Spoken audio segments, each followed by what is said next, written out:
Magandang hapon mga ka-idols. Andito tayo ngayon sa area natin kung saan tinaniman natin ng mga kamote.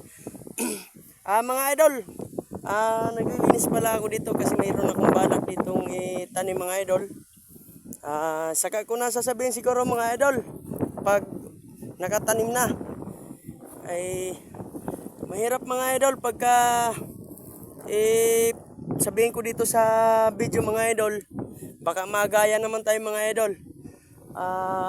Magkalitsi-litsi naman yung presyuhan ng mga kalakal natin mga idol. Kasi kung iba kasi yung mga isip ng mga tao mga idol. Kapag alin yung malakas, nakita nilang malakas mga idol, yung kalakal, gagaya din yan sila mga idol. Para pagka nagsabay-sabay na pagtanim mga idol, ang nangyayari, bumabagsak yung kalakal natin mga idol. Kaya pagka nagtanim tayo mga idol, sikreto na lang talaga ngayon. Mahirap i-vulgar mga idol. Tsaka maraming chismusa ngayon. Joke lang mga idol. Ito pala yung nauna ko ng araro, pero padaanan ko pa ulit yan kasi maraming mga idol, tumubo ng mga similya ng kamote. Yan, kailangan malinis mga idol. Kasi 5 klase ito mga idol. Hanggang dyan sa may puno ng niyog mga idol. Yan mga idol. Punta yan dito mga idol. 5 klase ang itatanim ko dito mga idol. Hanggang doon mga idol Yung may puno ng kahoy na yun mga idol. Hanggang doon yan. Matagal na sana yan mga idol. Kaso nga lang hindi ko magawa-gawa. Dahil yung panahon natin mga idol hindi okay. Ulan-ulan. Tsaka malagkit yung lupa mga idol. Tsaka siya nga mga idol, sa katapusan ng Marso mga idol, ito yung harvest natin. Kung sino po yung may buyer dyan na kilala nyo po, yung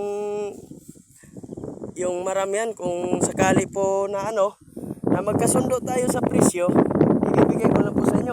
Hindi ko na lang po ibibiyahe ito ng Maynila. Kasi pag hindi tayo magkasundo, ako na lang po magre-rekta. Ayan po. Yun lang mga idol. At saka maraming salamat mga idol. Nandiyan pala yung asawa ko mga idol. Sumama din kasi maghukay-hukay daw siya ng kamote. Hindi pa nga sana ako papayagan mga idol. Kaso nga lang ako nagpupumilit dahil nakatingga lang ako doon. Kahit pinipilit ko na lang sarili mga idol. Kasi parang masyadong humihina na yung katawan natin pagka nakalugmok lang sa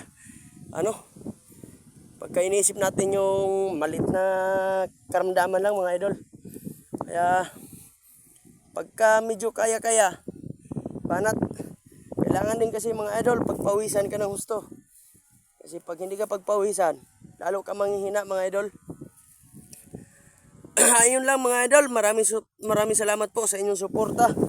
At saka mga idol, i-follow nyo naman ako at saka i-like nyo yung video ko, share.